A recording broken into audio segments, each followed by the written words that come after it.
you mind me saying your name, or what do you want to be known as? You can call me by Aarvoll, but people can see my real name on my URL anyway, so it doesn't really matter. Call you what? Aarvoll? Aarvoll? Yeah. Just call me Eric. It's fine. Okay. Yep.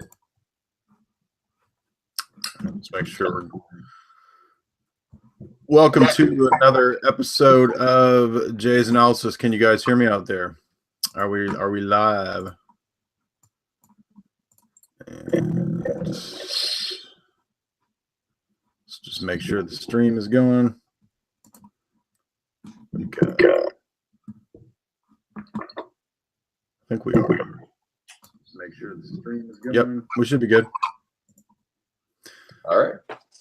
Oh shit! I just exited out. Hold on. You should be good though. If you want to go ahead and start your position, state your position, you can. Yeah, sure. You were gonna go first and say what where you're coming from. So I'll let you go ahead and start, and then we'll just have. Do you want to do a free flowing thing, or do you want to do like a formal debate? I'll do my thing, and then you kind of respond to it, and then we'll get into the back and forth. Okay. All right. So first of all, I appreciate you having me on. I'm a great admirer of your work. I think it provides a lot of value to people, and I've been watching for probably 6 years now. Oh, okay. There's so much; it's hard to get through everything. Wish I could. So yeah, I'm a perennialist, and I know that you're Orthodox, and I don't have any real antipathy towards Orthodoxy, and I do identify as a Christian as well as a perennialist, kind of like in C.S. Lewis, Mere Christianity, how he talks about, general Christianity being this like big corridor, and then the individual rooms being the particular denominations. I see perennialism in that same light. And the practitioners of traditionalism or perennialism often see fit to identify with a particular religious tradition. But there is this general philosophy, which is not inherent to any particular religion, that appears all over the world. I believe that Leibniz coined the term Sophia Perennis. And that was just to highlight that there are these commonalities found in many of the world's philosophical systems and mythologies. Now, as far as I'm aware, in history, we can trace this back to the Upanishadic philosophy, the Vedantic philosophy, and it seems that there's likely some sort of, most likely Indo-European precursor to it, because what we know of the religion of the Celts also demonstrates some of these commonalities, such as belief in reincarnation and a practice of some level of asceticism. So from the Advaita Vedanta philosophy, I believe this moves with Pythagoras and Orpheus into the Greek world, influencing Parmenides, Zeno, ultimately Plato. And in modern times, I believe the philosopher in the Western tradition who best exemplifies what I see as the core tenets of the perennial philosophy is Arthur Schopenhauer. And in the introduction to Schopenhauer's World as Will and Representation, he cites Plato and the Upanishads as major influences on him, and sees his work as kind of a fulfillment of the system that they set out to construct. So yeah, the reason it's called perennialism is that the notion is there's one underlying truth about reality, and various traditions have hit on various aspects of it. Now, the position that I'll be arguing for is my own position, but like Schopenhauer, I take a lot from Advaita Vedanta, meaning non-dual Vedanta or monistic Vedanta. I take from Plato, and of course I take from Schopenhauer. So this is not syncretism. Perennialism is different from ecumenism or syncretism. It's not this process of accreting various aspects of various mythologies to just kind of build something that works. It's really distilling down to those essential elementary ideas that we can identify in our own person. So as far as the actual dogmas of the perennial philosophy, if you could call them that, these include the notion of the Atman, or the universal soul. So within, we also have the Jiva, which is the personal soul, and that accounts for our desire and our activity and our representations. But at the very core of the self is this universal aspect. And briefly, I'll give an argument for my official argument for why I should believe there is one universal soul, and that comes down to why subjectivity relies upon some unitary aspect to render the differentiated contents of the mind intelligible. Without one simple thing set against the many complex things, we can't have perception. So if you try to imagine the locus of perception or the aperture of awareness having any complex qualities, you'll very quickly realize that what you're in fact doing is setting the actual locus of perspective outside of the thing that you're attempting to examine. So for me, subjectivity depends on this ultimately unitary aspect, which is fundamentally one, simple. Other aspects of the perennial philosophy include a belief in reincarnation. So if the ultimate source of your identity is this single unitary being, then that cannot be extinguished because that's all there is. So if that's what is ultimately essential to your person, or I guess below the level of the person, persona being the Latin for mask, I believe, below the level of the person, this unitary one can't be extinguished. Therefore, there's no alternative but eternal life.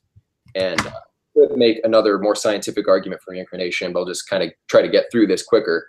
Asceticism is seen as the path towards better reincarnation, or ultimately towards an escape from attachment to the world and a return to the one. So, Augustine, under the influence of Manichaeism, believed that this was the highest goal, unity with the one, with Godhead. And then there's also the doctrine of the avatar, which is that God does incarnate as a person, which, okay, if we're all God, what's the difference? We are caught in samsara, we are trapped by our desires, and our analysis of the world is therefore clouded. And this is having to do with the doctrine of Maya, or the world as illusion.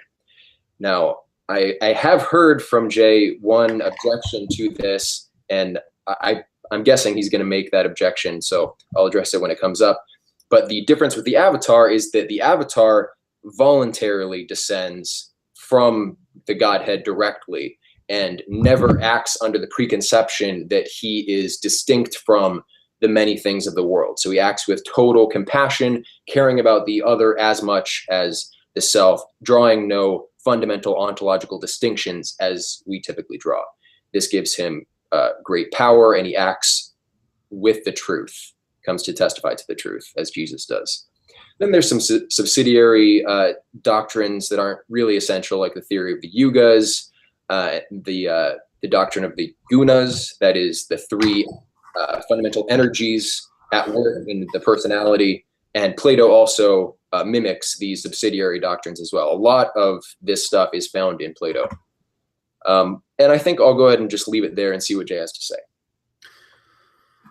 Well, thank you for coming on. I appreciate the attempt to defend or state your position.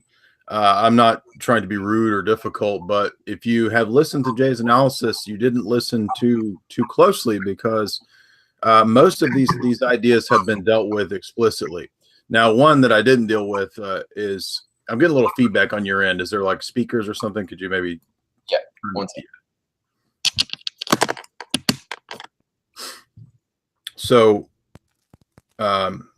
yeah, I've got a lot of notes here on what you said. I was writing down your comments as you said them.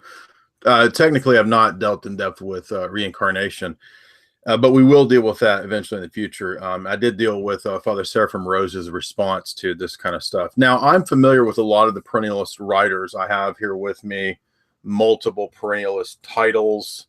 I've got everything from Avila to I've got my Schuon. I've got a big fat Schuon book I just got recently. I've got Marcus Aurelius. I've got all my Plato. I've got all the perennial stuff that I have here in front of me, so we can delve into specifics if we need to. But let's start with the assumptions here that I don't think you've questioned when it comes to this position. So, first of all, you said that let's take the avatar who voluntarily descends to not make distinctions and to be a being of pure compassion. Now, how, on the basis of what you claim to be a bunch of skeletal truths in all these religions, how do you know that there's supposed to be an avatar that descends to give us these truths? And you say, well, maybe this is something that's in all the different religions. But how do you know that's a principle that you should take from all of these different conflicting positions? And they actually are a bunch of conflicting positions. Secondly, you liken that to Jesus. Jesus does not make the claim that he is an avatar, one of many. He says in John 14 that he is the way, the truth, and the life. He's the only way.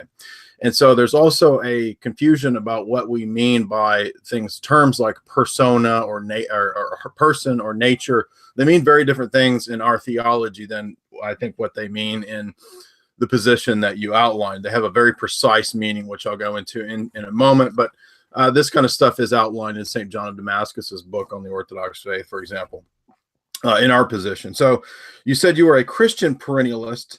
And then you said that, by the way, I want to make one more point about compassion and no distinctions. Why are we supposed to believe that we should be compassionate? On what basis are we supposed to believe that compassion is somehow a higher virtue than ecstasy or war? I mean, if I read a book that could be arguably a perennialist work, Dudley Young, The Ecstasies, Origins of the Sacred, the ecstasies of love and war are more important to Dudley Young than the supposed virtue of compassion. Why are we supposed to not make distinctions? Maybe distinctions are perfectly fine. Maybe we're supposed to be in a world where things are distinct and it's not some illusory dialectic that we have to get past. I mean, in Orthodox theology, we don't believe that being distinct is inherently bad or wrong. I find it very ironic that you specifically state that it's a monistic position of the idea of the one or the monad or whatever, because that's something that I critique constantly. I constantly critique the stupidity of the notion that the one is an impersonal, totally apeiron, to use the Greek, beyond being, beyond knowing, beyond anything that we can conceive of or experience. And yet we're supposed to believe that at the same time in your position, there are things that we know about it. For example, that he sent an avatar, or that he created a world which somehow we're supposed to get out of, or maybe the demiurge created. I mean, there's no real consistent way to know whether we should adopt a kind of Gnostic view that this world is something to escape, or this world is actually inherently good. And again, the doctrine of creation is central to Orthodoxy. Special creation out of nothing, is a specifically biblical teaching which sets it off against perennialism and all the other heresies. So while you might say it's not syncretism, it's not an accretion of a bunch of different views, it actually is syncretism, because it has no way to distinguish between, for example, is butt sex and butt sex magic from Crowley, is that part of the perennial tradition? Should we practice cannibalism? Is that part of the perennial tradition? Or is that Kali Yuga? Is that something that's degenerate and gross? We don't have a clear, consistent way, because this is not a position that actually believes in special revelation. Now, we believe in the Bible. I'm not saying that makes it true because we believe in it, but we believe that Scripture has a coherent presentation of a revelation of who God is. And God for us is personal. He's covenantal. That means that we can have a relationship with him. And that's an analogy to what we have between human beings, person to person. In an analogous way, we have a relationship to God, who is a person, divine person. So we don't ever blend ourselves into the one. We don't believe that there's a dialectical tension between the one and the many. That's why in Orthodox theology, God is both one and many. There's no imbalance. There's no primacy to the essence of God or the oneness of God set over against the many in God.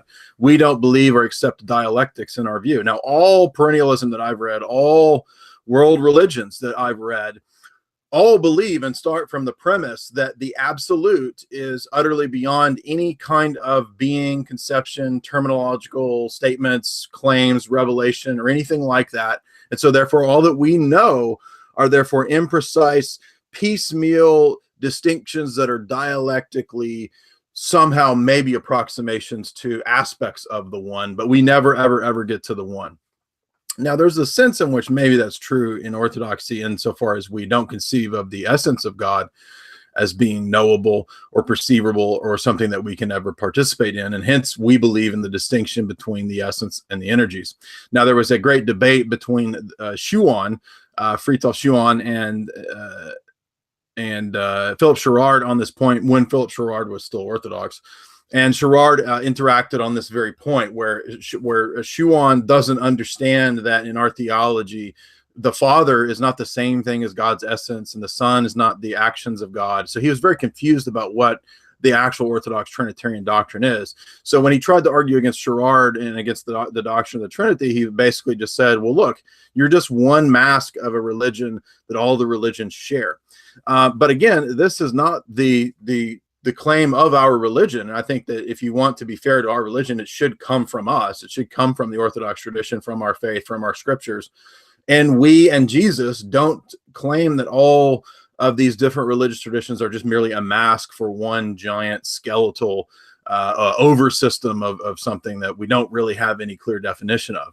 So I just think that totally breaks apart. It makes absolutely no sense, and it's completely irrational. So not only is the position, ironically, trying to be more reasonable and more sensible in a global cosmic sense, it actually breaks down because it has absolutely no thing to point us to that tells us what is part of the perennial tradition, what isn't.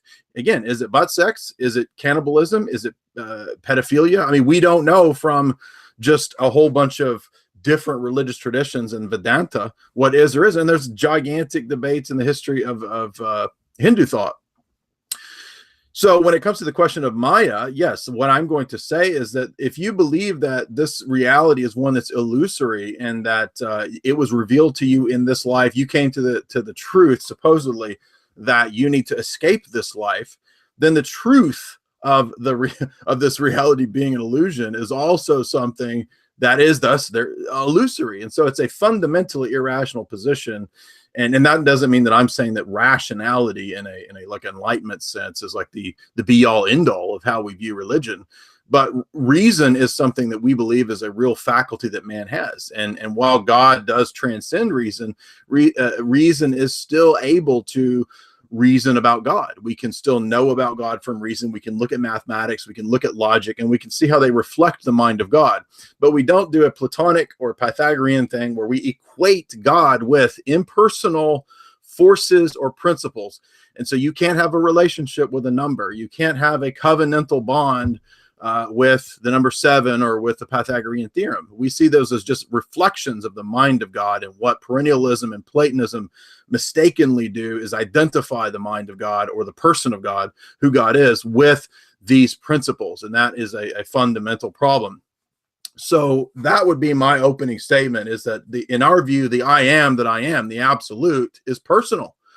And in your view, the absolute, this is the conclusion of the debate between Sherrard and Schuon, the absolute is impersonal. So I think it makes absolutely no sense to talk about an impersonal, absolute, generic force principle from, the monad. And it makes a lot more sense to talk about Exodus 3:14 when God says, I am that I am. And that God is very specific. He doesn't tolerate idolatry. He doesn't tolerate all this nonsense of, oh, maybe all this world is just an illusion and we live in a matrix. And no, it's a bunch of gobbledygook. So C.S. Lewis may have said that there's a general Christianity, but he actually meant that in the sense of not perennialism, but in the sense of the Anglican branch theory. Now, Orthodoxy completely rejects the Anglican branch theory. We believe there's one holy Catholic and Apostolic church in history. It's the Orthodox Church. It's not Anglicanism. It's not John Calvin's church. And it's not the Pentecostal strip mall down the road. None of those are the true church. They're all heresies and schisms, and we can look at the first 1,000 years of the church to see what they believed and what they taught at the ecumenical councils and what the church fathers teach. So it really doesn't matter what C.S. Lewis says. I like C.S. Lewis. I think he has insightful books, but really has nothing to do with defining what the essence of Christianity is. I think that the scriptures are crucial to our view. And it's undoubtable, it's undeniable from any tradition that the first 1,000 years of the church, especially the first 500 or 600, is what produced our scriptures, what decided what would go into the canon of scripture. And that has a lot more power, prowess, and say-so than what C.S. Lewis said. For all of his great literary works and insight, it really doesn't matter that C.S. Lewis thought that. Is there a general philosophy, a skeletal outline in different world systems? Absolutely. I talk about this quite often. I talk about similarities between Western alchemy and ancient Chinese alchemy. If you've read the Bollingen series, which I've referenced many times, which has essays on perennialism, which has essays on the Orphic mysteries and so on. I've talked about that. There's essays in that series that are great dealing with the similarities between Western Hermeticism and ancient Chinese alchemy. Yeah, sure. Leibniz absolutely believed that there was a philosophy, a perennial philosophy, and he also believed that there was a characteristica universalis, a universal mathematical language. And so, yeah, he was a very universal thinker. But again, that really has nothing to do with whether or not it's true or not. And I've cited Leibniz many times. I read him in grad school. I thought he's very interesting, but Leibniz's God is an absolutely simple monad. I mean, he consistently talks about the monad and all of us as little monads, again, directly from Hermeticism and Platonism. And again, what I would stress is that the first, and I'm almost done, the first 7 centuries, 8 centuries, and the first 1,000 years of the church is a pretty consistent battle of the church with Hellenism. So we absolutely reject Hellenism. Now, I don't mean cultural Hellenism in the sense of, let's take the New Testament and put it into Koine Greek. Let's take the scriptures and translate them into the Septuagint Greek. No. That's not what I'm talking about. What I'm talking about is Hellenism as a philosophical system imported into our theology. And this is a mistake that a lot of people make. And they think, well, St. Gregory talks about hypostasis. That must mean exactly the same thing that Plotinus means when he talks about hypostasis. And because Augustine was influenced by Plotinus, and he was also influenced by Manichaean, well, they just must all be the same thing. Well, no, the origin of something has nothing to do with the truth or falsity of something, I would say. So we can't fall into the genetic fallacy of thinking that because something has a similarity to or has an origin in, that it's necessarily true. And it's something being older than something else also doesn't mean that it's necessarily true. I mean, in our view, idolatry is ancient. It's more ancient than Buddhism, but I wouldn't argue that, well, Buddhism is false because idolatry is more ancient than Buddhism. No, it really, the ancient and so forth, that has nothing to do, unless you're debating whether or not something's more ancient than something else. It really has nothing to do with the truth or falsity of the issue. So I would say the great monad, the great pumpkin, Charlie Brown, is not the kind of deity that we would argue for, but rather the kind of deity who can incarnate and specifically explains to us in his revelation what it means to be incarnate. And it's not the same thing as the Vedanta avatar, the idea of the many different prophets throughout time. And Jesus makes this very clear in numerous claims that he's not merely one prophet. He is the only Son of God. And he does fulfill all of those messianic prophecies, especially if you listen to my Daniel lecture. You'll see that Daniel talks about the exact timing of the date of Christ's birth, specifically under the Roman Empire. Even the most liberal scholars date that to the Maccabean period, 2nd century BC. So even if it's not written by Daniel and it's written in the 2nd century, which I don't accept, but even if it was, it still predicts the birth of Christ in Daniel 9, and it predicts him fulfilling all the Old Testament types and symbols, and the removal of the Jewish temple worship, which was a prophetic pre-signifier of when the Messiah would come. So that, and our doctrine of creation, the fact that life and things have a beginning, middle, and end, and then we move into the eternal state, that is very distinct from the perennialist and the pagan view of time, space, history, man, meaning, as an accident, a universal abortion, as living in some giant matrix, an illusion. No, all of that is rejected by us.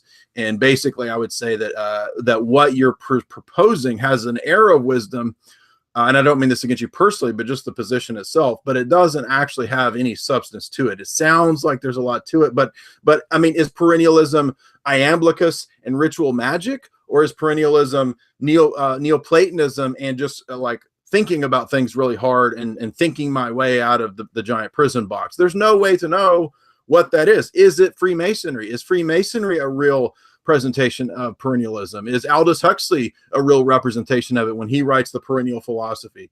And he claims that, we're going to have a global government and we'll all just worship one giant generic monad and that'll make everybody happy. I mean, perennialism is the meta heresy. It's the exact same thing that the Freemasons teach.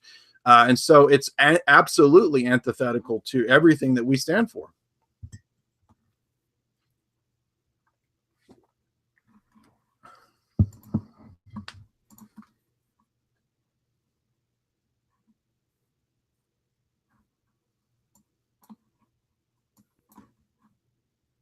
I think you're muted. Hear me now? Yeah. Okay. With these in, I can't actually talk. So Okay. I'll just go back and forth. I'll mute my side so you can go. Yeah, great. So you asked why we should believe under the perennialist presuppositions that an avatar is something that happens. Now, if it is the case that it's possible, why should we believe? Yeah, why that or any avatar? Why are we supposed to accept that as something that's relevant? Right. I'm trying to explain. So if there's a spectrum of acting in accordance with the actual true nature of things, if you can act under false conceptions and you can act under true conceptions, then the asymptote on the true side would be acting in perfect accordance with the truth. And under our view, although, like you say, there's no real method of establishing orthodoxy under perennialism. So I can't speak to that objection that there's no way to determine like authentic perennialism from inauthentic. I have my school of thought, which mostly falls in line with Advaita Vedanta or non-dualistic Vedanta, as well as the philosophy of Schopenhauer, which is why I mentioned those particular authors. They're different traditions. I subscribe to this one. So if you act completely in accordance with the truth, then you ask, why should the avatar value compassion?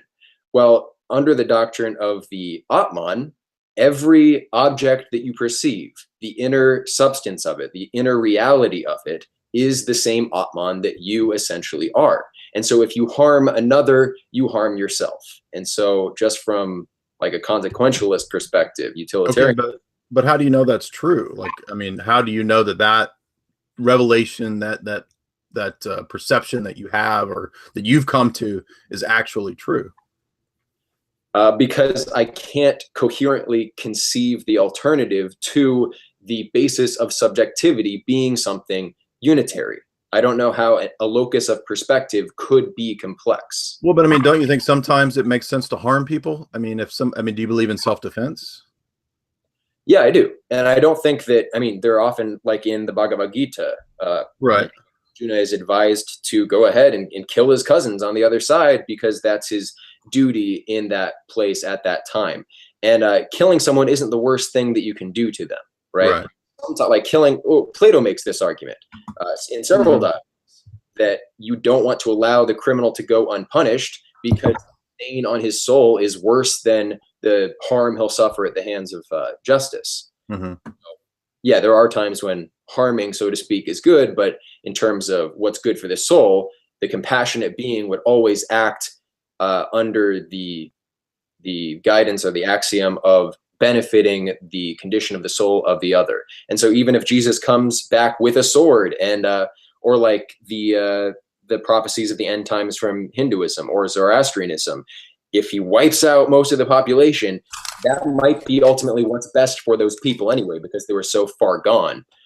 They might need a reset of sorts. So okay, but again, I mean, I'm not getting a coherent ethic here. I mean, I'm getting like, well, I can't conceive of it being a different way because subjective experience relies on an absolute unity.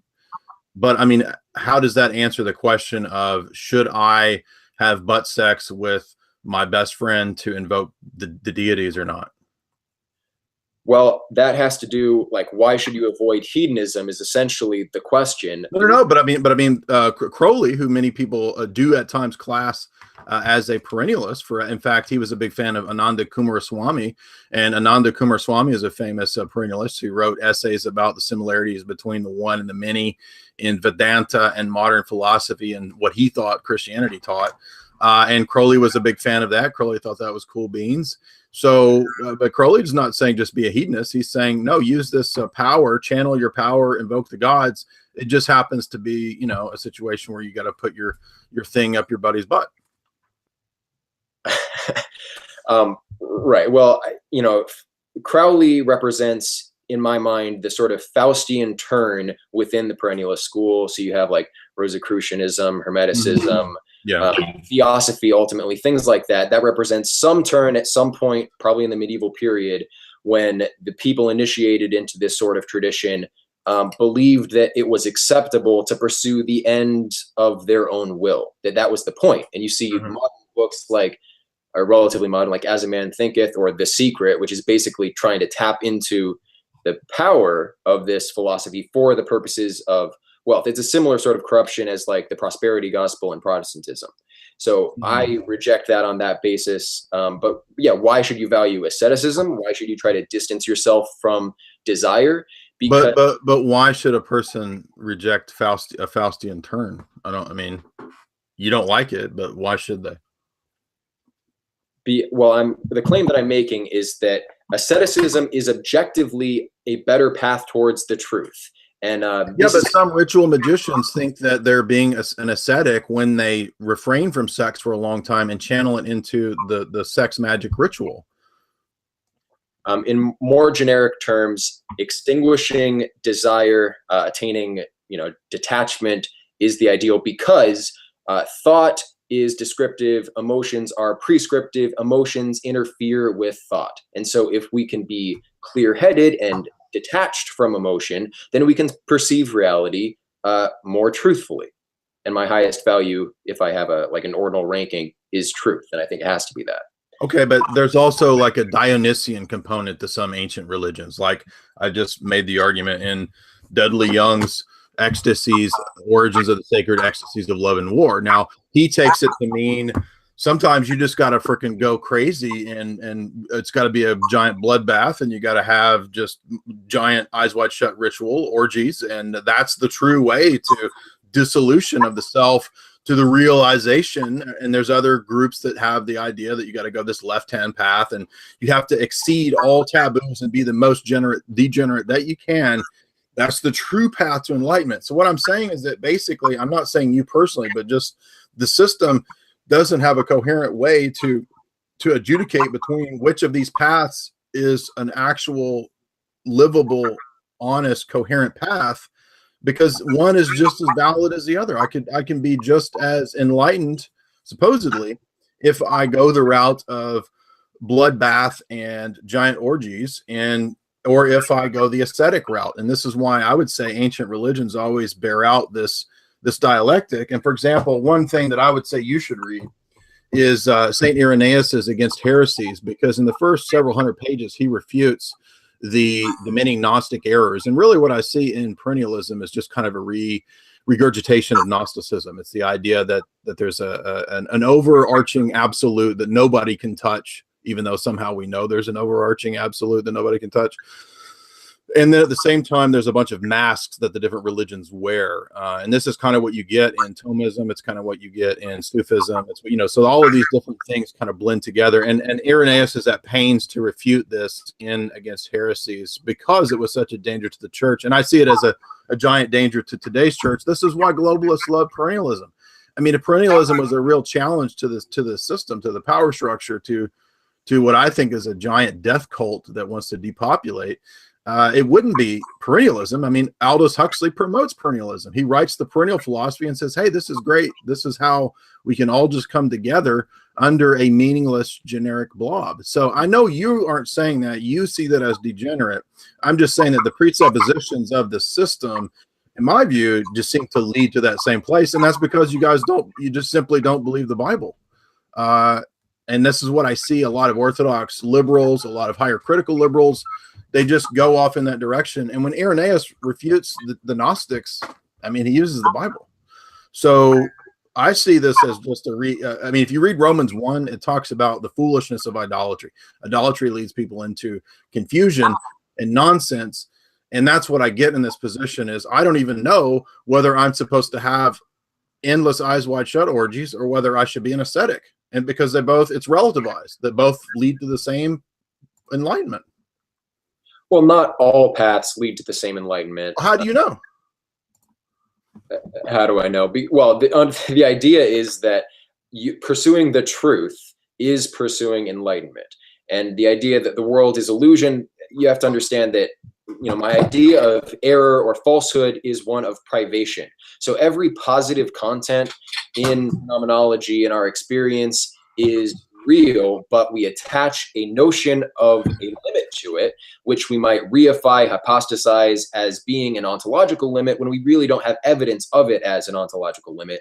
It's simply what allows the principium individuationis of experience to provide this differentiated image that we experience. So every positive content. Okay, but wait a minute. So you're talking about what's called the principle of individuation, which is the way that we distinguish as an individual a subjective reality, a subject of a psyche that's distinct from everything else. Now, you said that this was illusory, right? Because ultimately we want to get back to the one.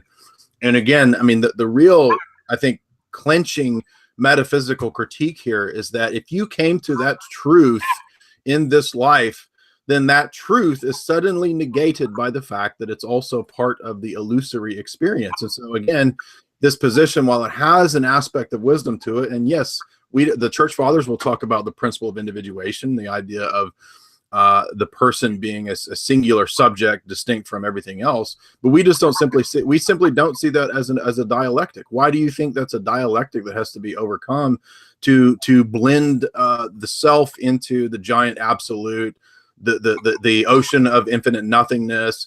I mean, this is the problem of all the Far Eastern philosophies, is that they end up, I think, in this position where they see man's problem as metaphysical, as that the fact that he's an individual and he needs to therefore destroy his ego and dissolve into the thusness of all reality, of the one and all this stuff. And again, we see that as satanic.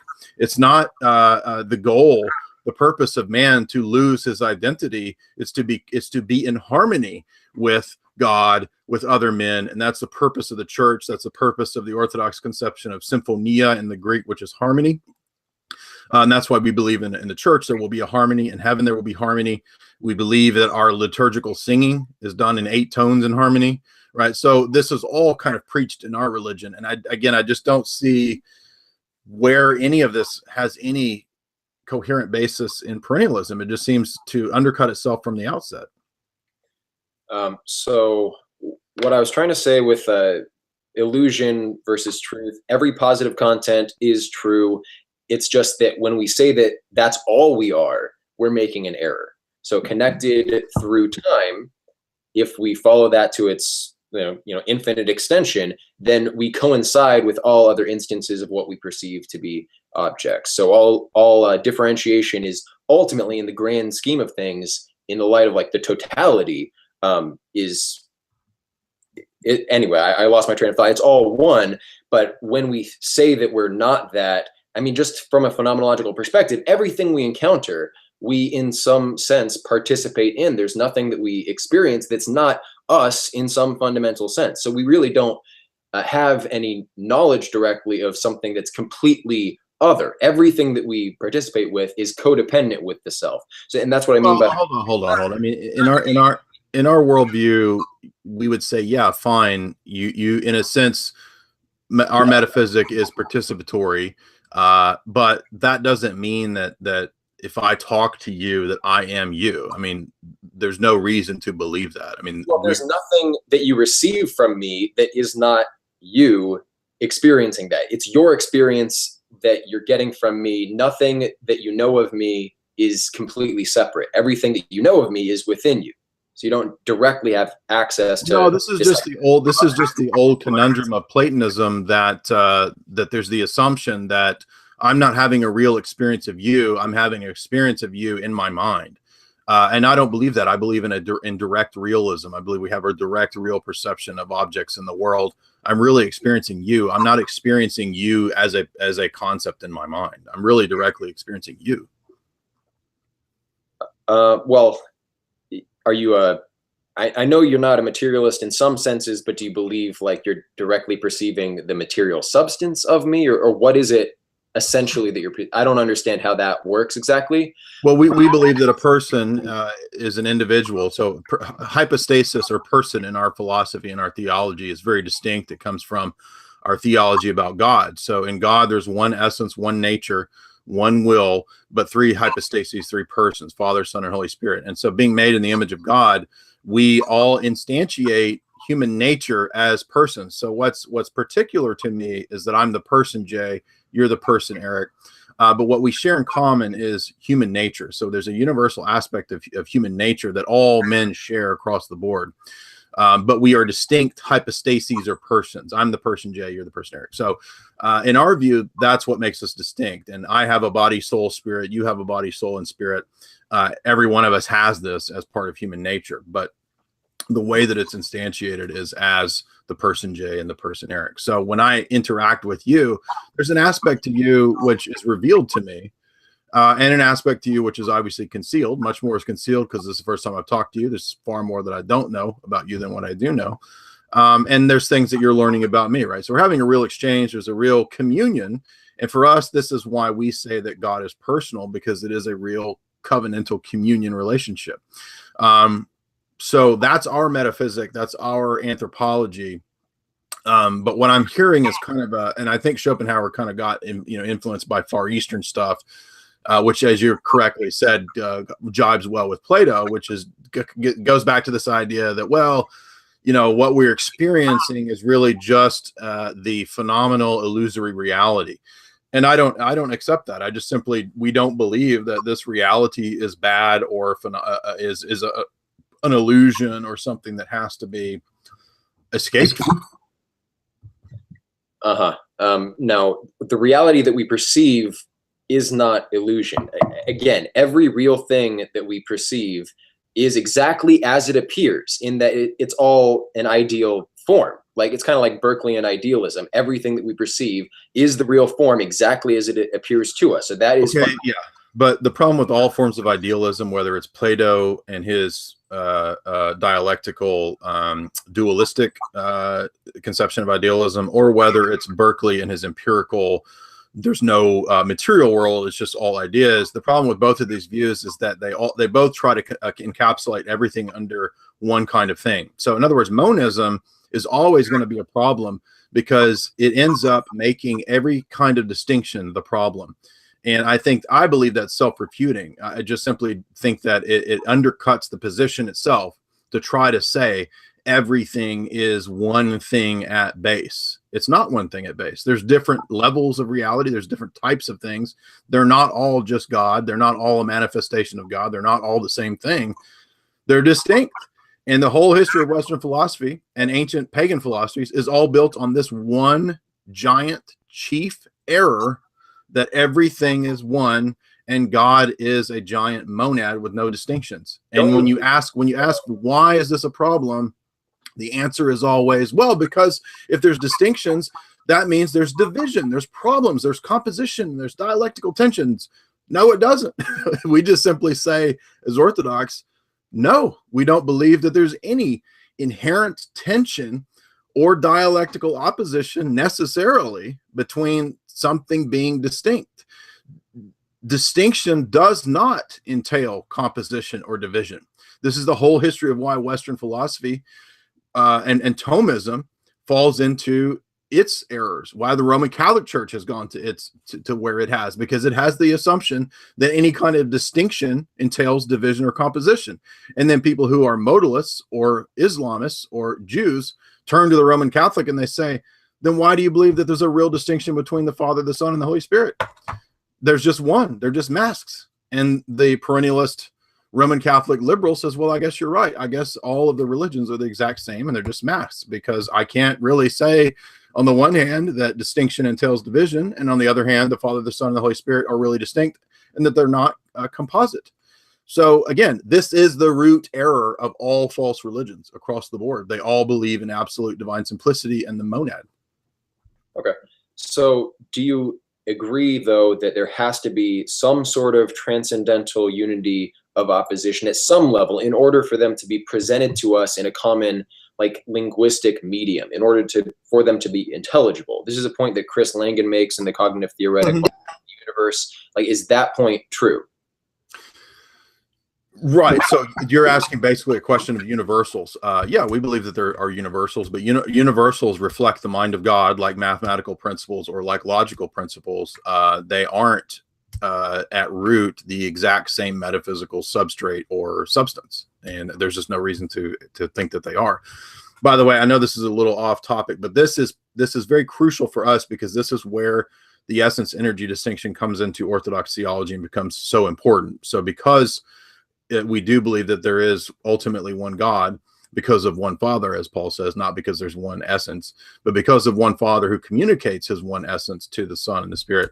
We do believe that distinctions and then God acting in the world gives us a basis for multiplicity and real differences in the world that don't end up in a dialectical tension.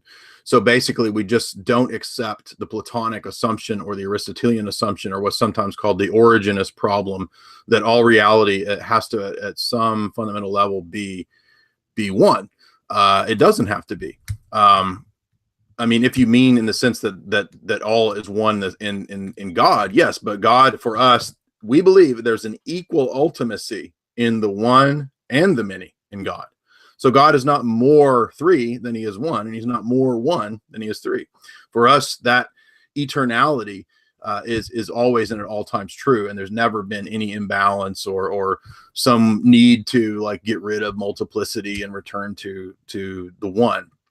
We just simply don't believe any of that. And that's why our philosophy, I think, is more coherent, is that we do have a basis for. So what you're talking about, language and linguistics, ultimately for us, universals, universal categories are grounded in the mind of God. And the mind of God in that sense for us is not the essence of God. It's not the monad.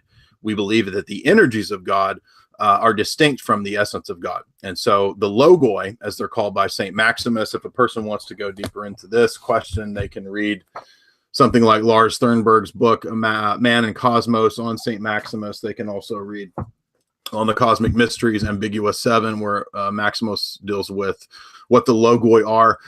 And they should read Father Florovsky's essay, Creation and Creaturehood, which explains how the logoi are not the essence of God, but they're also uncreated. So they're essentially thoughts, or we have an analogy to the idea of God thinking. We don't actually know what it is for God to think, but we are given this revelation of the divine mind, and things like logic, things like mathematical principles, they reflect the divine mind. But even the conception that I have of like the number one is not the exact same thing that God's infinite mind is going to have of the number one. So there's no direct correspondence between these things and the mind of God, but there is an analogy, just in the same way that when I talk to you and when you reveal things about yourself to me, there's an analogy here. I can gather some aspects of what you're like and who you are, but I never have a full revelation of you, and I'll never have a full revelation of God. In Orthodoxy, we will always be learning God forever into eternity. So anyway, I'm getting way off course, but you're talking about basically like a Platonic view of how we could have a strictly logical, rational world. And again, I'm just stressing the fact that we don't believe that is true. You can talk about the world in a more abstracted Pythagorean mathematical way. You know, physicists do this, Max Tegmark does that, but that still only describes a certain level of reality or a certain way of looking at things, the psychosphere, something like that from Roger Penrose. But we don't equate that with God. We don't smush that into the divine essence. There can be different levels to reality. There can be a spiritual world that's not the same thing as the essence of God. It's just that this position and other positions like it have this obsession to want to smash everything into the essence of God. It ends up being like a pantheism, and pantheism just turns into monism. And I think monism is self-refuting. Okay. Specifically, why I believe that there must be some sort of common substrate to everything is that I am an informational reductionalist like Max Tegmark.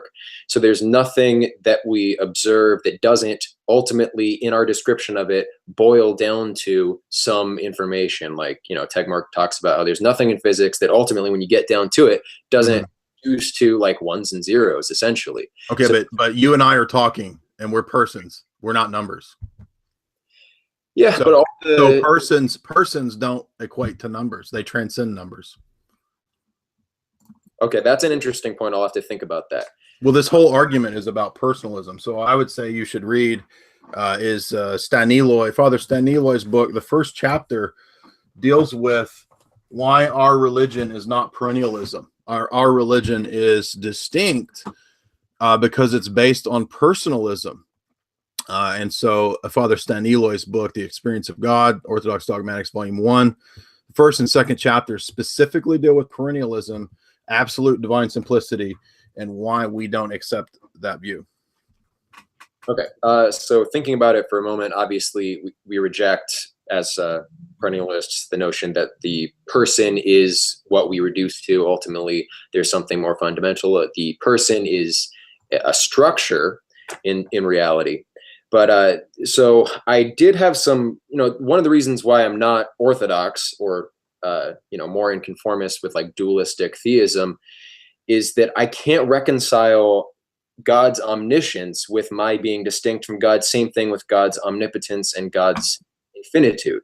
Because if God knows everything, then there's nothing that I know that God doesn't know. So all of my knowledge is contained in God. If God is all powerful, then I can't do anything that God can't already do. He has all that power. So therefore, all of my power that I have is in God. And in a more general sense, like there's nothing that I can be that God does not actually contain. Otherwise, he's delimited because there's something outside of him. So how can he then be infinite? Okay. Well, so the problem with this argument is that when we say that God is all powerful or he's unlimited, that's defined not by what you're saying, or it's not like I sit here and I come up with, I think that if God is unlimited, then he should be able to create a situation where he doesn't exist, because if he can't make himself not exist, then he's limited. No, that's a mistake. That's a mistaken understanding of what it is to be all powerful, because when you're at that level of reality, only God himself can define what it is to be all powerful. There's no other way to go about it. We can't use our human fallen reasoning to speculate on what we would come up with it is to be all powerful or omniscient, or for what it means for God to know all things. And the other thing is that when you say that I would be in his mind, well, God has the ability to create beings distinct from himself. So the fact that God knows you and knows about you does not mean that you are in his mind. So there's no reason to make an ontological smushing together with you as a being into the mind of God. This is again why there's a distinction between the actions of God or the energies of God and who God is as a person and God's essence, right? So there's an essence energy distinction, which is very crucial for us. So for example, let me make an analogy real quick. St. Gregory of Nyssa uses the analogy of, if I as a person build a house, if I build a structure, you come and investigate this house, you would learn some things about me. You would gather some, if I have a room that's like my princess room, then you might say, well, he has a daughter. Or you might think, well, he's a little light in his loafers. He wants to dress up in his princess room. I'm joking. But you would see that the thing that I constructed was a result of the operations or the energies that I put into that. So you would learn something about me, but you wouldn't know me directly. So now if you interacted with me, then you are having a direct experience of the energies proper to me as a human, noetic energies, vocal energies, hand gesture energies, which I do quite often. I'm expressing through energetic actions truths about me that convey meaning to you. So in the same way, St. Gregory of Nyssa says, God creates the world is distinct from him in the same way. And an analogy, we're not saying the exact same, but in an analogy, the way that I create a house, you can learn things about me. Of course, it's different. It's an analogy and not exactly the same. It's not univocal, because God is distinct from his creation, and he creates out of nothing, and that's unique compared to the situation where I'm working with pre-existing materials, right? So we don't take the Freemasonic view that God is just rearranging pre-existing matter. No, we believe that he created out of nothing. But again, it's just an analogy. So the actions of God in creating the world are distinct from other actions of God, like providence, or like foreknowledge, or like justice. This is what St. Basil argues in letter 234 that I just covered today, why these attributes are distinct and how stupid it is to say that they're all the exact same in the essence of God, which is literally what Thomism and the Roman Catholic dogma is. It's also the dogma of all the perennialists.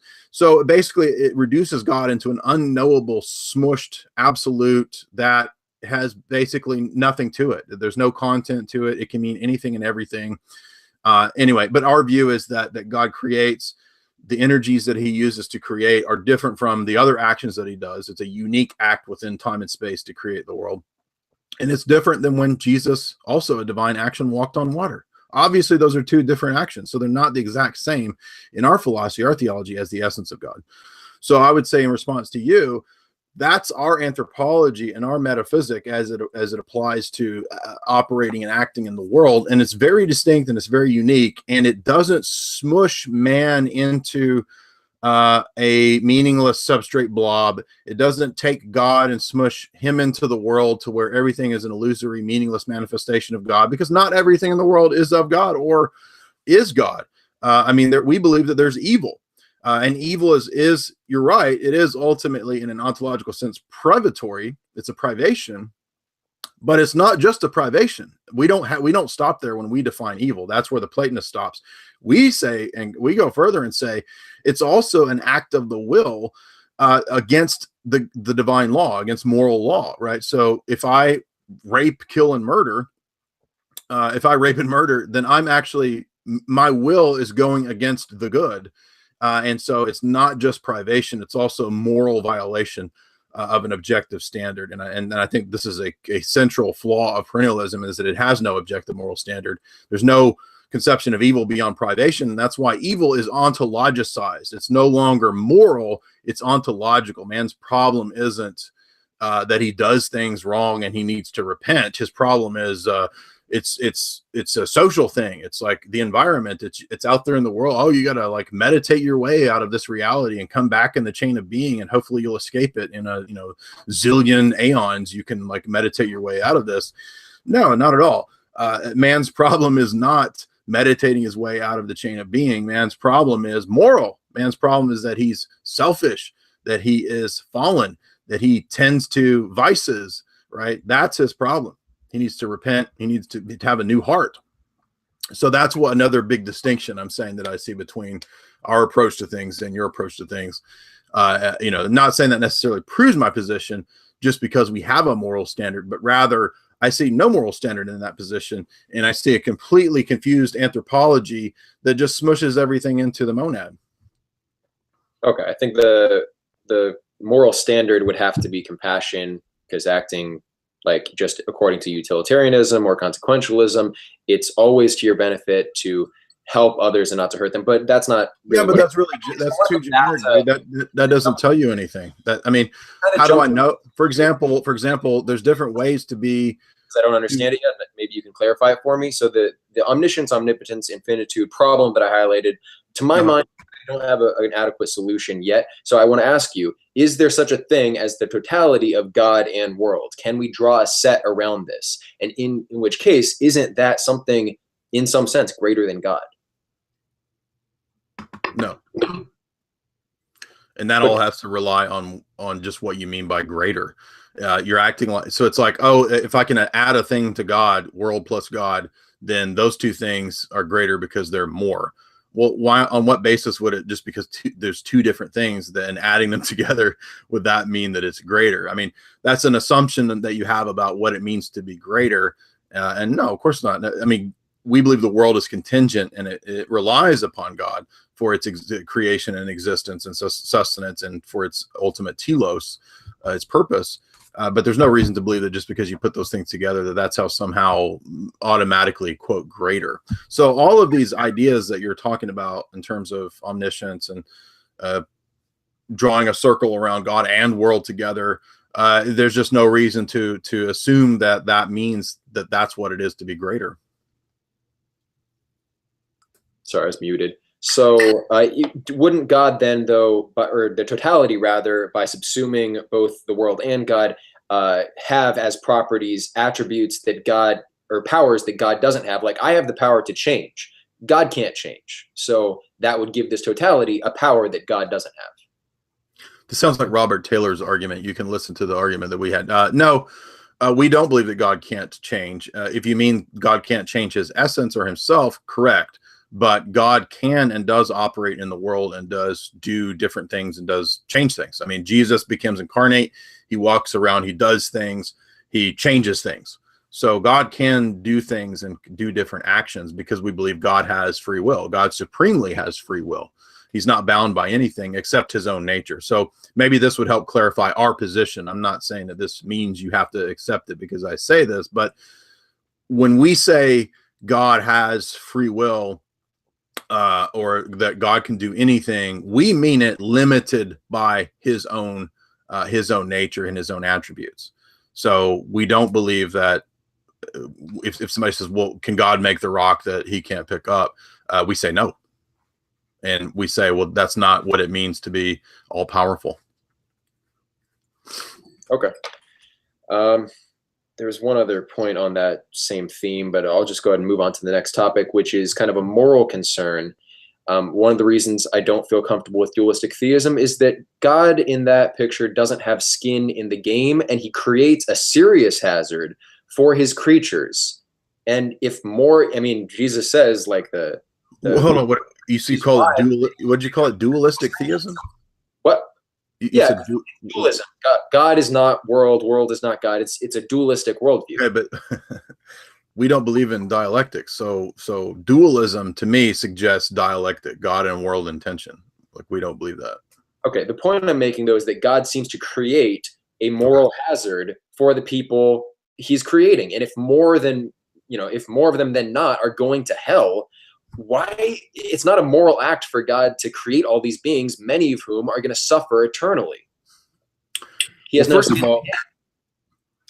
all, I would say if you read my essay, The Western Loss of Theophanies and the Descent of Christ, you'll get a better picture of the Orthodox conception of the fact that, for example, from the time of Adam to the coming of Christ, we don't teach that all those people were consigned to hell. I'm just going to use the Old Testament period as just one example. So in our theology, it's not the idea that, all of those people are damned except for, 5 people on the ark, 8 people on the ark, and then a few people amongst Israel, and everybody else in the world is necessarily damned. No, we don't say that. In fact, we say that when Christ descended into Hades, that he actually preached the gospel to all of the dead. Many of the Eastern Church Fathers say this, and this is actually something that I didn't know until the last couple of years. I came across some bishops that had written on this. Hilarion has a book on this, and he goes to great lengths to quote many of the Eastern Church Fathers, and this gets into the cosmic scope of Christ's redemption. Again, St. Maximus and the cosmic liturgy. And this is very distinct from Western Christianity's very limiting scope of Christ's work, where the majority of people are damned because they're not even linked to Christ. Ultimately, some of the ideas of Augustine get pretty much adopted wholesale into Western evangelicalism, Calvinism, Lutheranism. Jesus dies for the elect, more or less, and this ultimately gets to be a smaller and smaller number. So Orthodoxy is very different from that. We don't have that view that God intentionally created most of the world to be damned. We simply don't say that we know how many of the people in the Old Testament who had the gospel preached to them in Hades were damned or not. In fact, Peter covers this very clearly. He says Christ went to Hades and preached the gospel to the spirits there in prison. And I never understood that until I got into Orthodoxy. So we don't accept the Augustinian doctrine that God creates all the babies to damn them and that they're all damned unless they're infant baptized and all this stuff. Now, that's all Protestant gobbledygook and Catholic gobbledygook. So we don't believe that. And we would also say that in terms of the incarnation and the extent of Christ's power and resurrection, the word is near you, even in your heart, Paul says to the pagan Greeks. And so Christ is near to every man. Christ lighteth every man that comes into the world, John says. And Romans 2 says very clearly that God will judge the world based on the light that they're given. Those who have sinned without the law will be judged without the law. So those who have sinned under the law and the knowledge of God will be judged according to that standard. We still have the duty, of course, to preach Christ to all men. But no, so we don't necessarily say that all men are damned, or that even necessarily that the majority of men are damned. We just simply don't know that. We're not told that. But in Orthodox theology, we believe in free will. We believe God created man to operate in freedom. Unfortunately, after the fall, that freedom became a dialectic of sin. And so dialectics entered the picture actually after the fall, we think. But all that will be reconciled in the eternal state. That doesn't mean that everybody's going to be saved. It just simply means that there will be a restoration of all things, and people are going to get what they want. If people want to be against their fellow man and against God, ironically, you cited C.S. Lewis.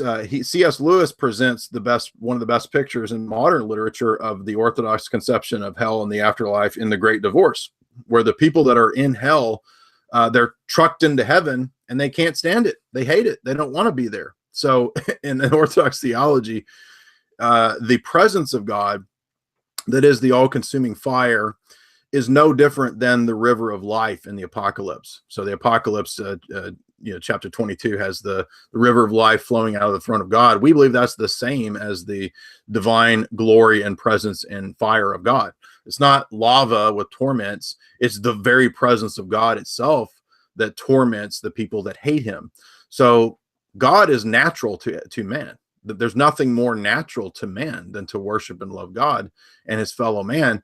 But man wants to hate his fellow man and to hate God. And that's what puts him in his sort of box where he torments himself.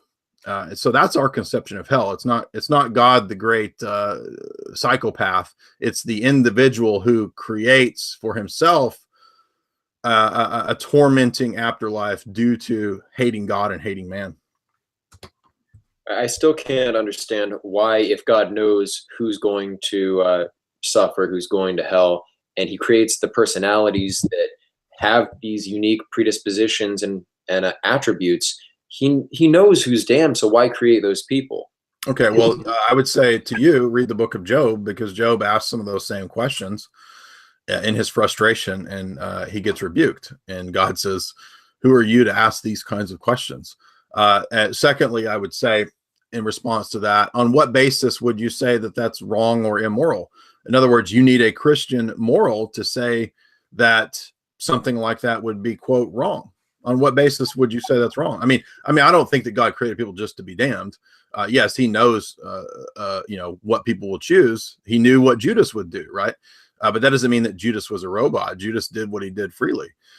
Jesus said it would even be better for Judas if he'd not been born, but he was. So people, that's why we believe in the reality of free will and decisions that we make. So you're saying that it's a mean kind of God that would do this, and it doesn't sound moral. Why would God do that? And I'm saying, on what moral basis do you have to say that that's even wrong? Well, from this principle of compassion within the worldview, but also just my basic moral intuition. I mean, my epistemology is kind of like, that's all subjective. I mean, what do you mean your basic moral intuition? I mean, who just says what that is?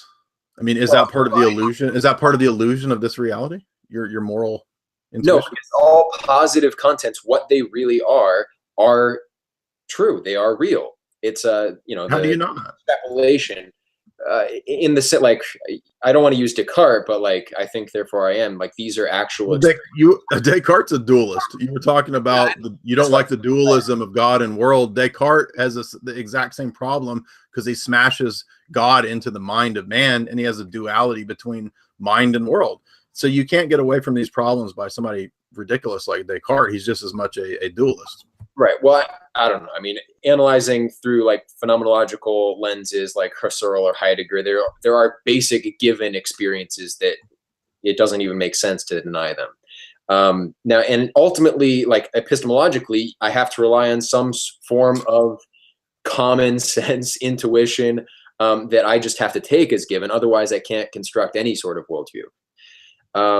Now, I did remember the point about infinitude, and that was, if God, wait a minute, why can't those things be doubted? I mean, you just cited Descartes. Descartes' whole project was doubting every single thing, including his own existence. Yeah, but then he concludes that cogito ergo sum. So like the fact that and I don't agree with Descartes' formulation of that. I think it's badly formed. It's not, because he's assuming a self, he's assuming an I, thought is occurring. That's all that can really be concluded from that. But just like experience is given. That's the basis of why I can't deny it, because I'm experiencing this. I'm not going to say I'm not.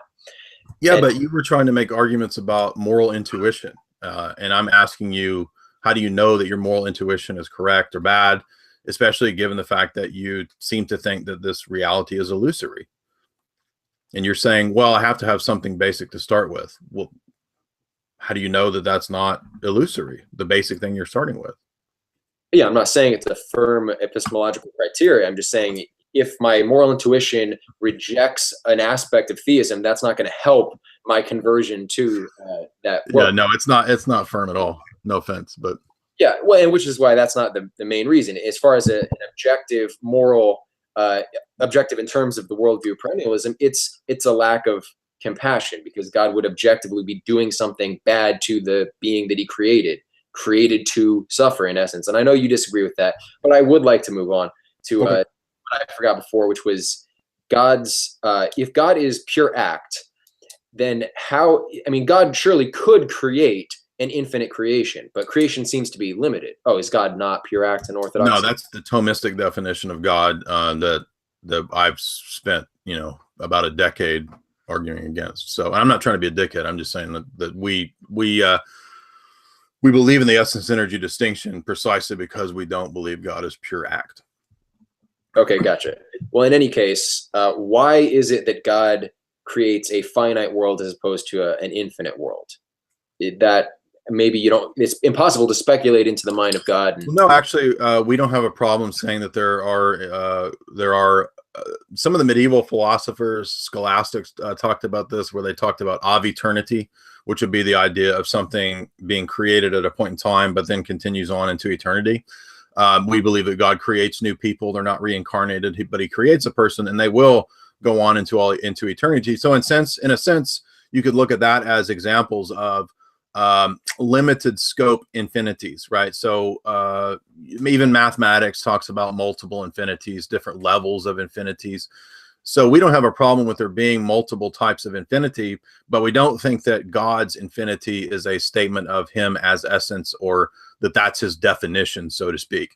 Anything that we know about God, according to our tradition, all of our church fathers, Basil in letter 234, for example, as I covered today, even God's infinity is an energy. Okay, it's something that God reveals to us, manifests outward, you could say, to us as a divine person. It's not a definition of who he is in his essence. So any attribute, God's love, God's compassion, God's goodness, God's justice, these are, we believe, divine energies. They're not God as pure act or as monad. Right. A lot of that depends on revelation. So I'm kind of left wondering, why should I? Hold on. It is. But I would also argue that throughout this conversation, I think that theological distinction is even made necessary for philosophy and metaphysics. And that's one of the chief reasons that, again, I stressed the point earlier, that absolute divine simplicity and God as a monistic monad is the chief error of all false religions. That's what, by the way,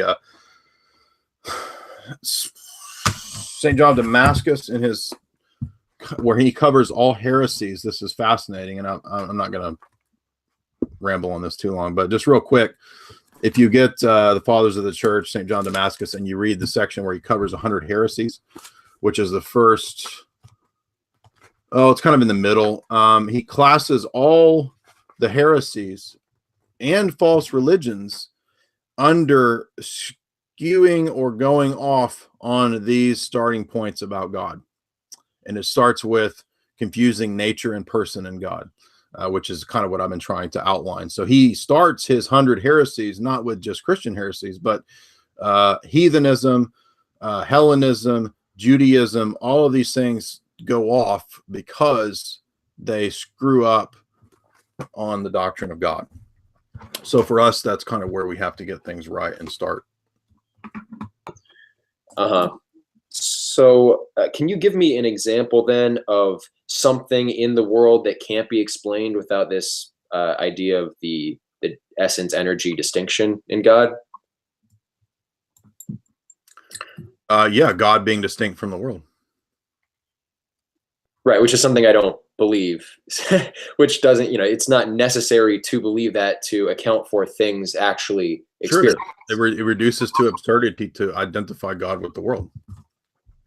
Well, okay, so my model is that, reality is an infinite fractal that's holographic, so every part contains the whole. The innermost essence of everything is the whole. The innermost essence of the self is the whole, and that is God, even though through perception we experience a differentiated image which appears to be limited, which is really an aspect of the whole. Like that, I don't see why that's absurd.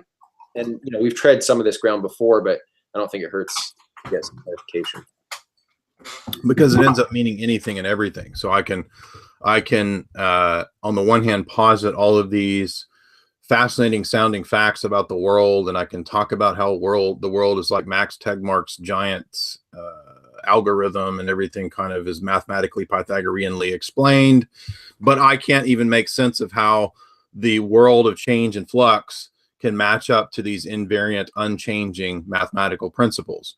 Right. So numbers and mathematical things, they don't evolve. This number 7 doesn't evolve into the number 8. So this is a classic problem for Platonism, is this kind of dualism, the dualism of how are things that are unchanging, immaterial, and invariant like numbers and concepts able to stick onto and make sense of a world that is flux, changing, illusory, and so forth. This is the classic dialectical problem in Plato, and I don't think it's ever been answered, because Plato's philosophy starts out with all the dialectical problems that I've outlined for the last couple hours. So how do you map things like numbers onto a world of flux and change? They're not like numbers. Now, I think the essence energy distinction explains that perfectly.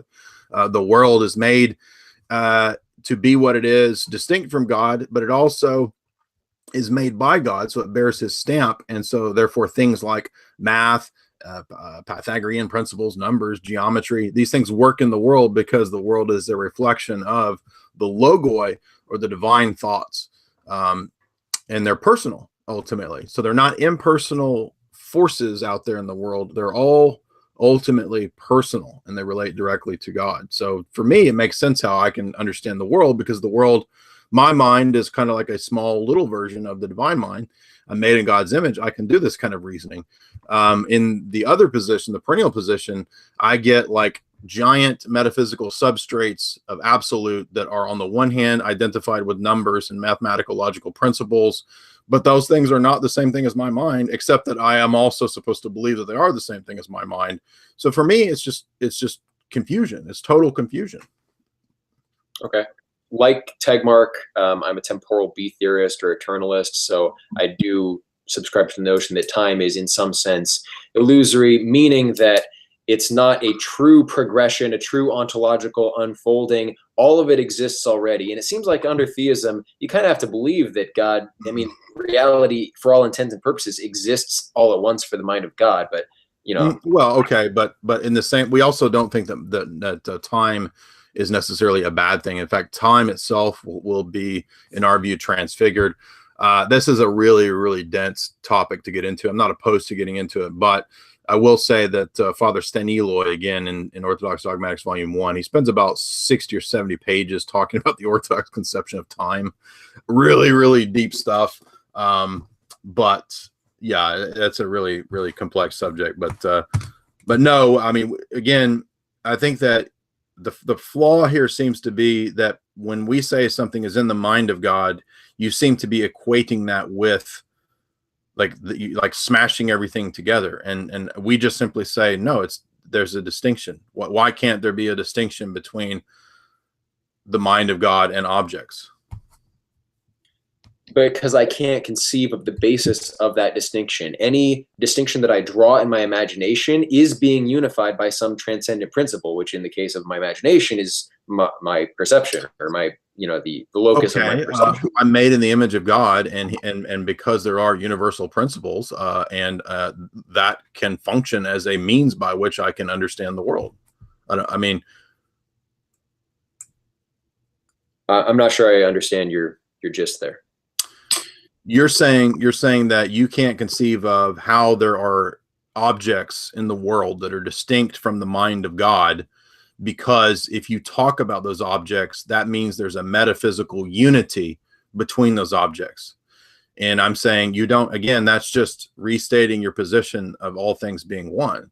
And I'm saying, no, why can't things be both one and many? It's like again, it's a dialectic where you feel like you have to choose between everything being one or there being real distinctions. And we say there is a unitive aspect to all things. And it ultimately does relate to God as the creator, as the sustainer, as the originator. But there's no reason to say that all things are therefore God, just because there is a single origin and a single sustainer of all things, that therefore God is all things. Because God being all powerful, why can't he create things distinct from himself? And you say, well, because when I think about it, for me to think that object in my mind, there has to be a single substrate underlying it. And we say, no, there can be different levels of reality. The conceptions that you have in your mind do not equate to the essence of God. Right. Which, I mean, I can't conceive of it, but I can kind of hypothesize the existence of true distinctions. If I take some of those theological presuppositions, I agree with that. Well, you already believe this. You make distinctions of things. Distinctions. You go about your daily life believing that you're distinct from other beings and objects. Well, yeah, I do.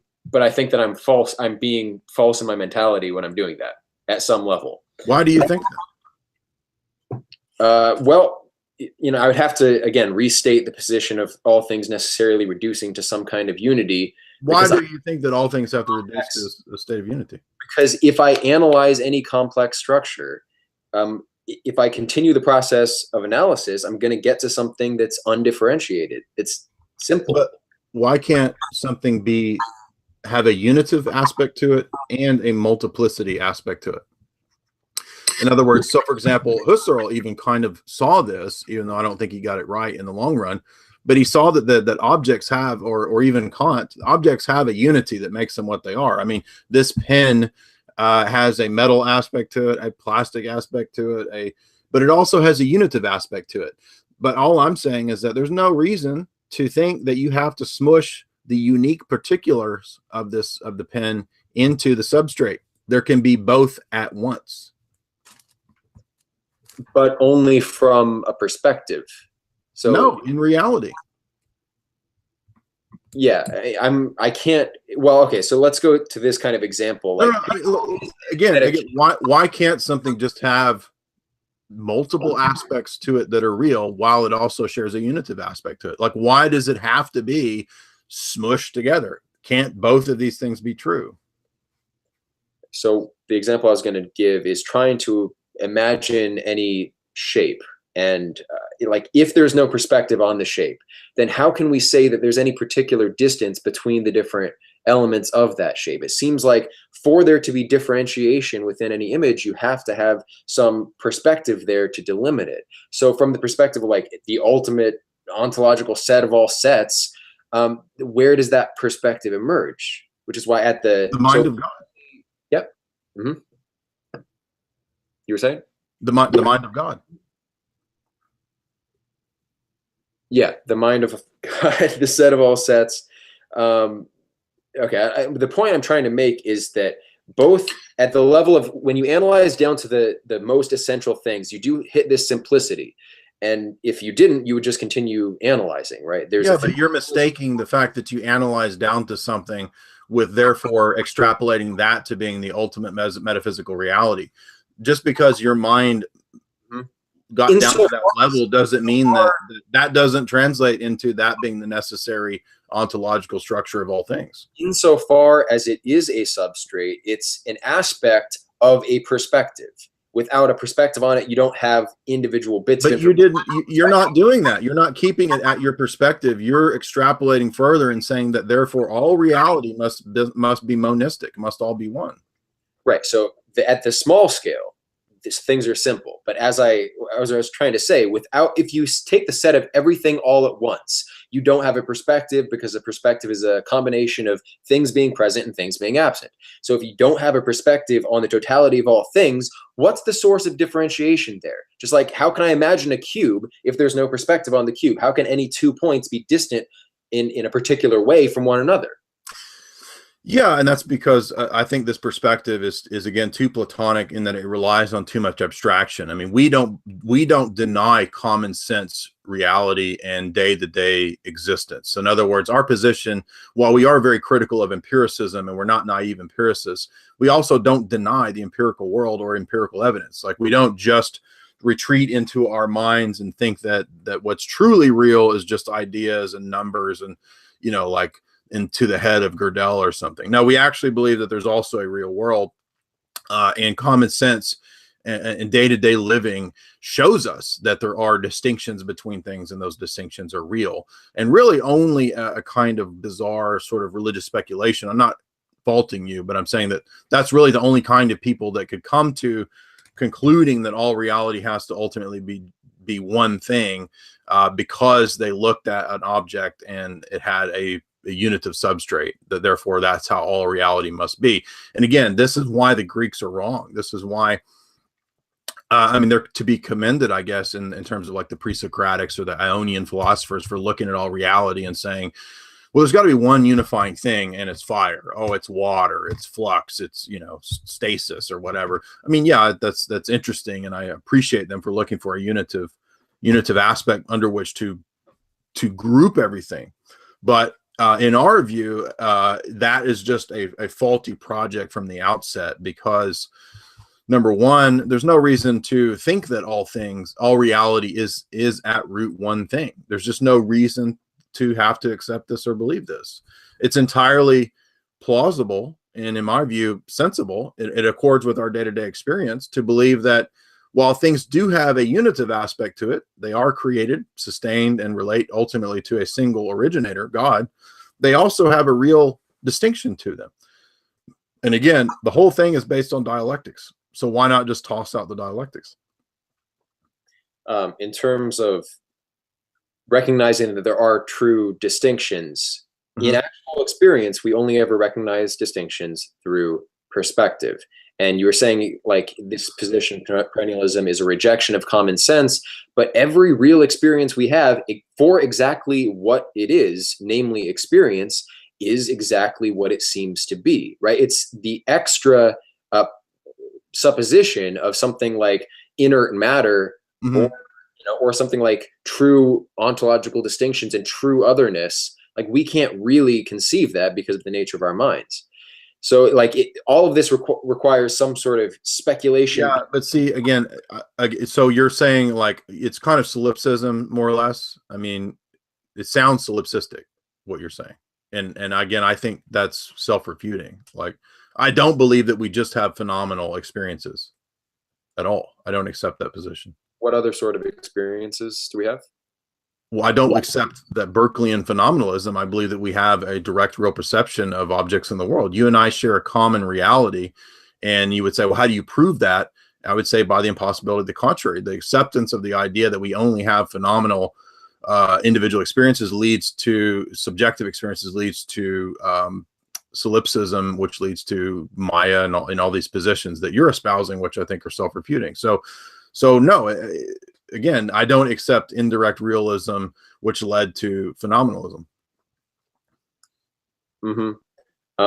I'm still not seeing how it's self-refuting, but maybe we can again shift, because you don't, if you don't believe that there's a common objective world that we all experience, then what happens is I believe it leads to solipsism. I think Descartes' position leads to solipsism. Any of the far Eastern positions lead to solipsism, and the idea that my experience is illusory. If your experience is illusory, then the truths that you come to about your experience being illusory and all the stuff that you've talked about for the last 2 hours, it's all illusory. Yeah, well, that's begging the question. Calling it a reductio ad absurdum, like, you're kind of defining it as absurd, which is begging the question. I don't see why it's absurd. Why would it be absurd to say for the last 2 hours? So basically, for the last 2 hours, you've argued to me nothing but illusions. That's absurd.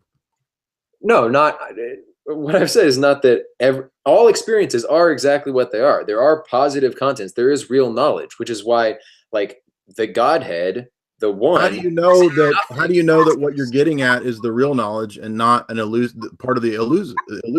You're talking about Godhead, and you're talking about avatars and all this stuff. And I'm saying, if your ultimate reality is monistic and beyond your phenomenal experiences, then how do you know that what you're experiencing? How do you ferret out the illusion from the truth? On what basis? It would. I mean, it's an ethical path, which is why it's really not. That doesn't answer how you know which of all of these things we talked about.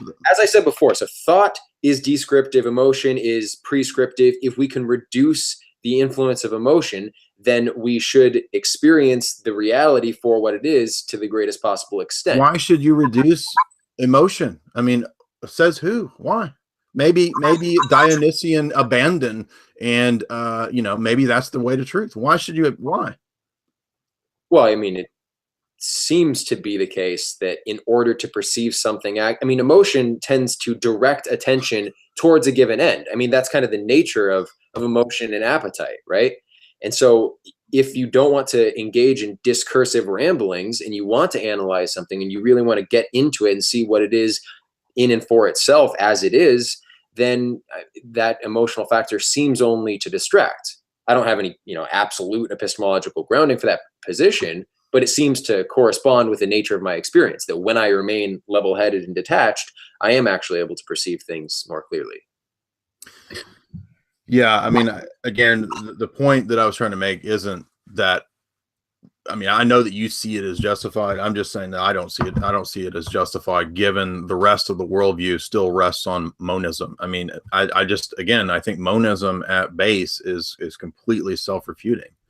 And I know that you think that it can't be avoided.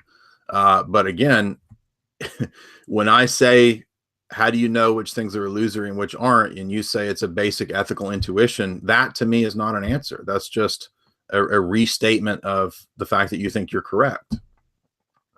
Well, I think where I was trying to go with it, like pointing to the ethics, is like, how do you ferret out the truth from the illusion, right? Well, it's an orientation. And so the culmination of this is following the aesthetic path to its logical conclusion, which is like the sannyasi and meditation and attaining unity with Godhead.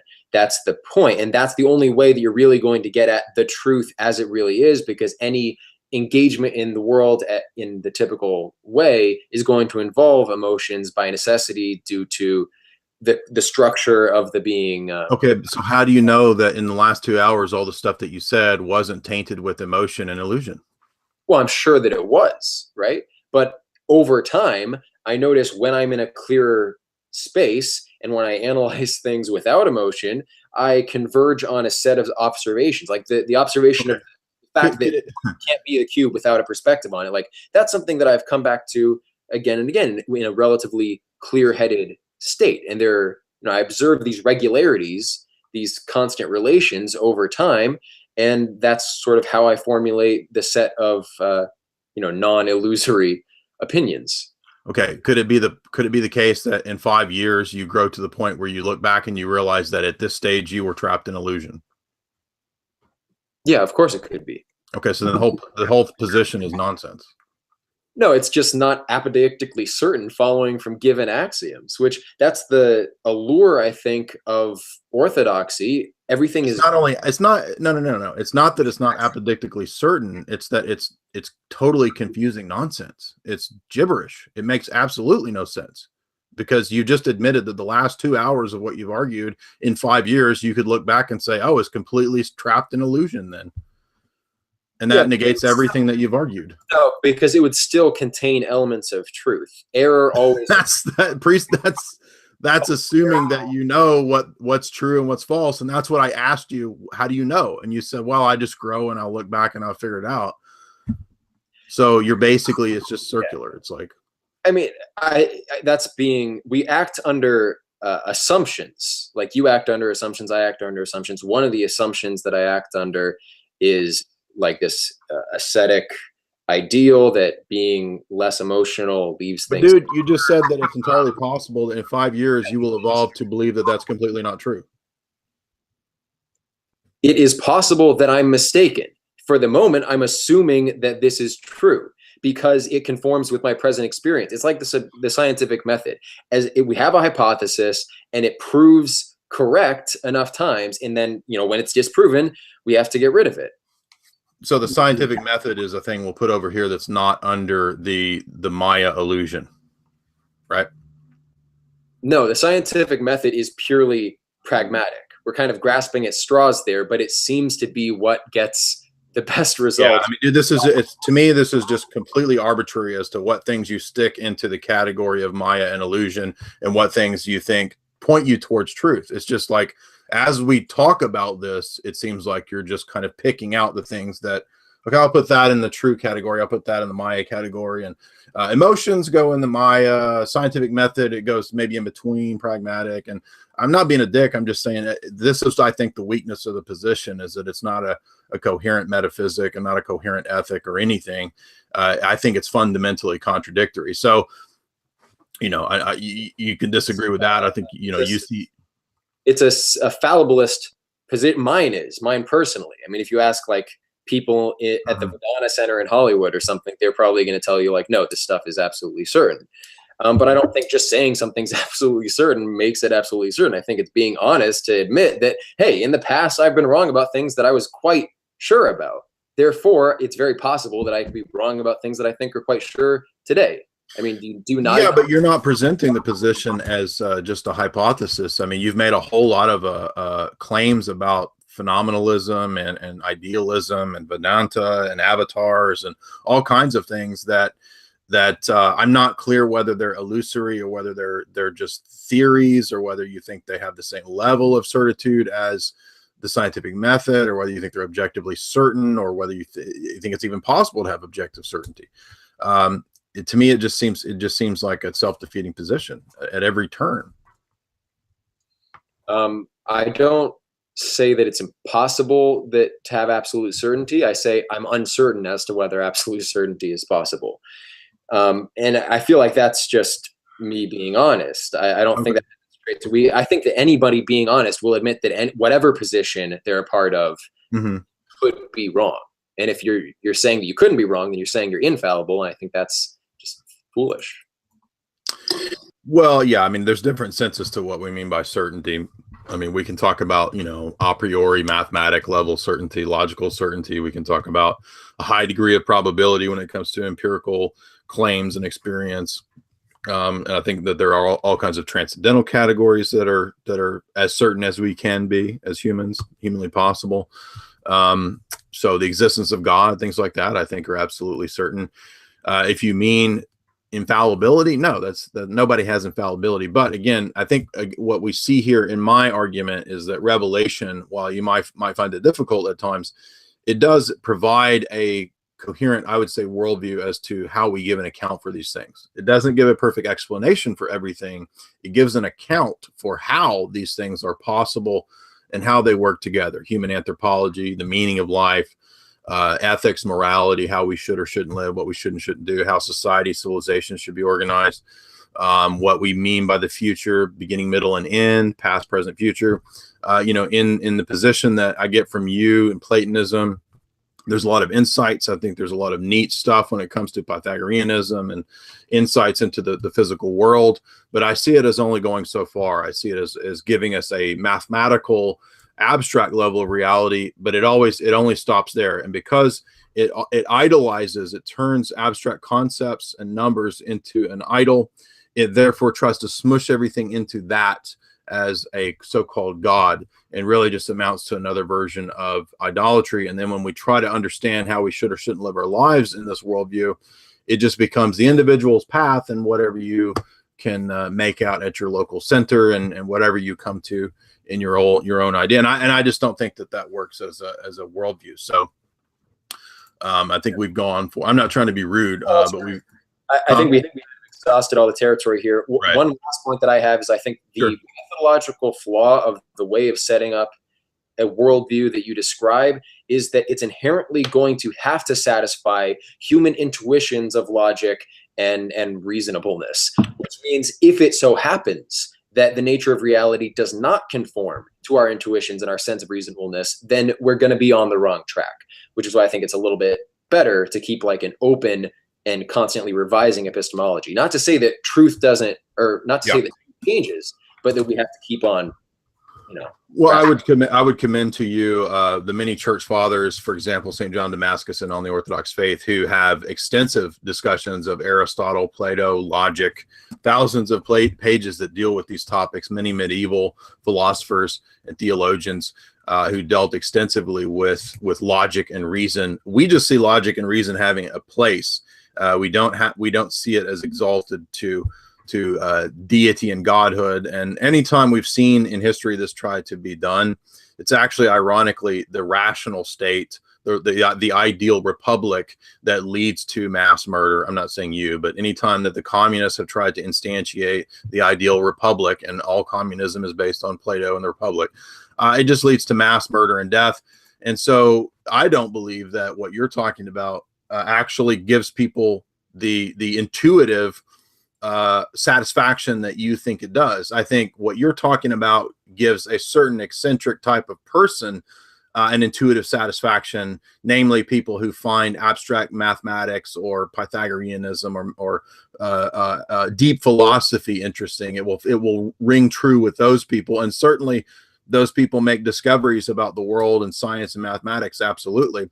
But that's not all there is to the world. The world is not just one giant calculator. We don't live in John Nash's head. We don't live in a giant simulation matrix. We actually live in a different kind of world, and it's a world where we have a lot of different aspects to our being, and not just logic and math. I would commend to you the essay, ironically, as a bridge by Sherrard, Logic and the Absolute. If you haven't read that, you may have read it, I don't know, but he kind of responds to a lot of the objections that you bring back when he was still Orthodox, before he kind of drifted out of Orthodoxy. But it's still a good essay, Logic and the Absolute. I think it's at one of the perennialist sites, ironically. And that helped me, because there was a period about 10 years ago where I was very tempted with some of the same ideas, where I thought, well, maybe there's, all the religions are just telling us one general idea. And then I got back into reading the Bible, and I read some critiques of Platonism, and I found them to be convincing. Anyway, so that's my final statement. This was a great talk, man. I really enjoyed it. You brought some really good ideas and some deep questions to the table, some stuff I had to really think about. We'll leave it up to the audience who they found more convincing. I hope I didn't come off as a jerk or overtalk you. It wasn't my intention. I just get really heated. I get very, very passionate about these topics. I was super entertained, so I really didn't mind. I'm always entertained by you, Jay. Cool, man. I appreciate that. And I thank you very much for coming on. So we got a couple of questions. Everybody seems to have liked the debate. If you want to send your super chats, I'll split them with Eric, so you can help support us. I always tend to split super chats with guests. So feel free now to send some super chats, and let's go with the first. Twice Remembered 499 says, watching live for the first time in a week. Glad to be a part of the community and hope you all have a great night. Thank you, Twice Remembered. Appreciate that. Blake G, before resurrection, after death, where do souls go? That's a very in-depth topic. I'm sure Eric will have a different conception of that than I do, but the Orthodox doctrine is somewhat debated, but Father Seraphim Rose's book, Soul After Death, for the Toll House perspective, you can find some Eastern Church fathers have some writings about the soul after death. And then there's the the Holy Transfiguration Monastery, I think, just put out the big 500-page book of the Orthodox conception of the soul after death. And also, I think St. John Maximovich has a book on the soul after death too, I think. So you can check those out. But I am almost about to pass out. I'm so tired. So Tanner Terry, $2, has a question for Eric. Tanner Terry's question is, Eric, what is your purpose in life? Finding the truth, whatever it may be. That's my highest value. I believe I did say that. Yeah, I think that's good. That's a classic dictum of Augustine. Augustine said that when he first started pursuing philosophy, he made it his life's goal to know the truth at all costs. And I like that dictum. I agree with that. Any other super chats? If not, I think we'll call it a night. don't see anything. So Eric, thank you. I've got your links below. Well, your link to it's the Perennial podcast, right? Yeah, the channel name is Aarvoll, Aarvoll. Okay, and I've got the link below. People can check out his Google chats that he's done. Is the podcast like on iTunes or any podcast outlets? We just started now. We have like 8 episodes up. So okay, cool. So everybody can check that out. And great discussion. Thank you for coming on. Thank you for being tolerant and lively. Yeah, thank you, Jay. God bless. All right, God bless you. Have a good night.